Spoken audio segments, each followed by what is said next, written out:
अध्याय 1 भारत की भौगोलिक विविधता कक्षा 7 विषय सामाजिक विज्ञान हिंदी मीडियम। महत्वपूर्ण प्रश्न। प्रश्न नंबर 1 भारत की कुछ प्रमुख भौगोलिक विशेषताएं क्या हैं? उत्तर भारत की प्रमुख भौगोलिक विशेषताएं हैं हिमालय पर्वत, उत्तरी मैदान, प्रायद्वीपीय पठार, थार मरुस्थल, तटीय मैदान, द्वीप और अनेक नदियां। भारत में जलवायु और प्राकृतिक स्वरूप में बहुत विविधताएं पाई जाती हैं। प्रश्न नंबर 2 भारत की भौगोलिक विविधताएं हमारे जीवन को किस प्रकार प्रभावित करती हैं? उत्तर भारत की भौगोलिक विविधताएं हमारे भोजन, पहनावे, घरों, खेती, रोजगार और रहन-सहन को प्रभावित करती हैं। अलग-अलग क्षेत्रों में जलवायु और भूमि के अनुसार लोगों का जीवन अलग होता है। प्रश्न और क्रियाकलाप। प्रश्न नंबर 1 आपकी राय में भारत की दो महत्वपूर्ण भौगोलिक विशेषताएं क्या हैं? आपके विचार से वे क्यों महत्वपूर्ण हैं? उत्तर मेरी राय में भारत की दो महत्वपूर्ण भौगोलिक विशेषताएं हिमालय पर्वत और उत्तरी मैदान है। हिमालय भारत की रक्षा करता है और नदियों का स्रोत है। उत्तरी मैदान उपजाऊ है, इसलिए यहाँ खेती अच्छी होती है। प्रश्न नंबर 2 आपके विचार में यदि हिमालय नहीं होता तो भारत का स्वरूप कैसा होता?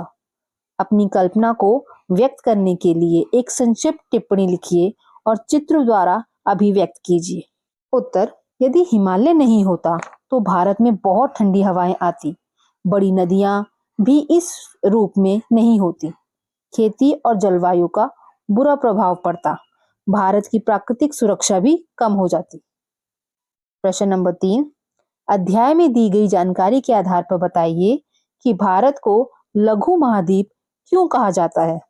उत्तर भारत को लघु महाद्वीप इसलिए कहा जाता है क्योंकि यहाँ पर्वत, मैदान, पठार, मरुस्थल, तटीय क्षेत्र, द्वीप, नदियां और अलग-अलग जलवायु पाई जाती है।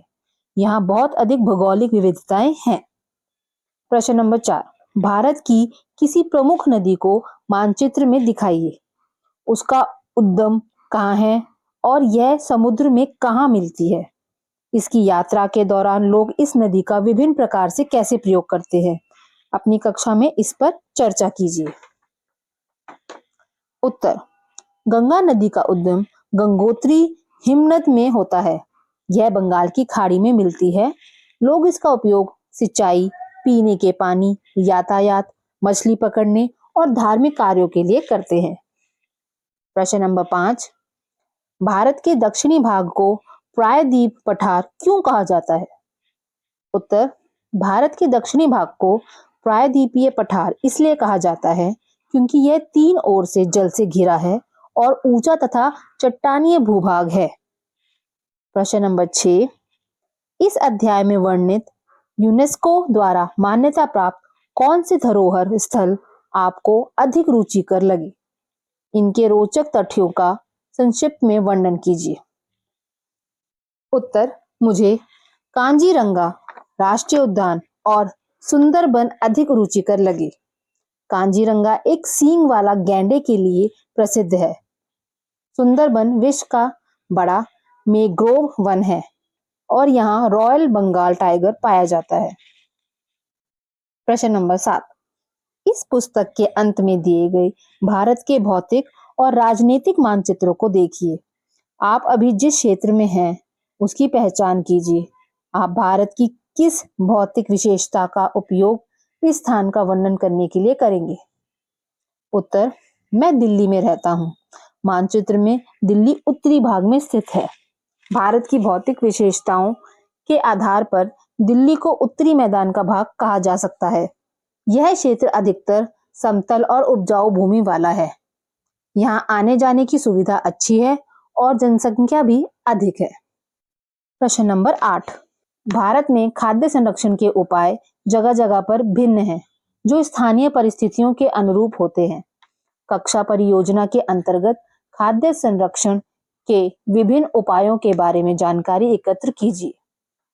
उत्तर भारत में खाद्य संरक्षण के लिए सुखाना, अचार बनाना, मुरब्बा बनाना, नमक लगाना, ठंडे स्थान में रखना और अनाज का सूखा भंडारण जैसे उपाय किए जाते हैं।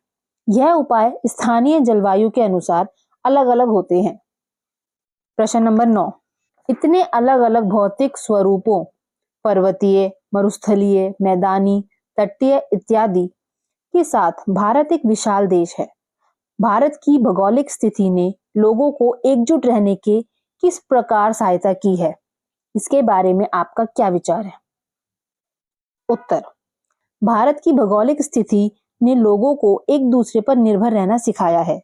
अलग-अलग क्षेत्रों के लोग व्यापार, खेती, जल, खनिज और अन्य संसाधनों के माध्यम से जुड़े हुए हैं।